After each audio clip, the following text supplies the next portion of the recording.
A workplace battle is brewing between the state government and its public servants.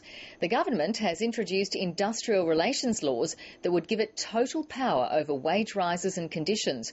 The state opposition and the unions say that's worse than WorkChoices, but the Premier insists his policy is no different to the one Labor had in place. The one thing that is certain is that Barry O'Farrell has got a fight on his hands. Mark Tobin reports. The Premier can expect to see a lot more rallies like this.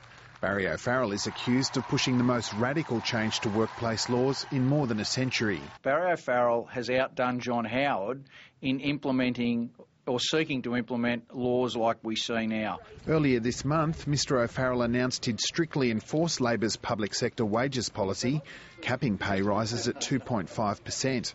Last night, the bill was introduced into Parliament, and the opposition says the details are frightening. The wages policy is Barry O'Farrell's Trojan horse. He's seeking to implement laws that we've never seen in this state. Labor warns penalty rates, shift loading, maternity and long service leave will be ripped away. The Premier says the opposition leader is being hypocritical. The same wages, conditions, entitlements in this bill are the same wages, conditions, entitlements that were in Labor's own policy. But the opposition says the new bill strips the Industrial Relations Commission of its powers, forcing it to rubber stamp any government workplace policy. Unions say workers' rights are under fire and they'll fight back. The point with this particular piece of legislation, this wasn't part of their agenda. They don't have a mandate for it, and that is particularly disturbing.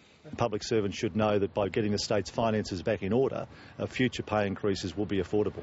The Premier says there are safeguards built into the legislation and Parliament can overrule any decision on wages and conditions. He says that means the government can't go too far because it doesn't have a majority in the upper house. The wages laws are expected to be put to the vote this week. Mark Tobin, ABC News.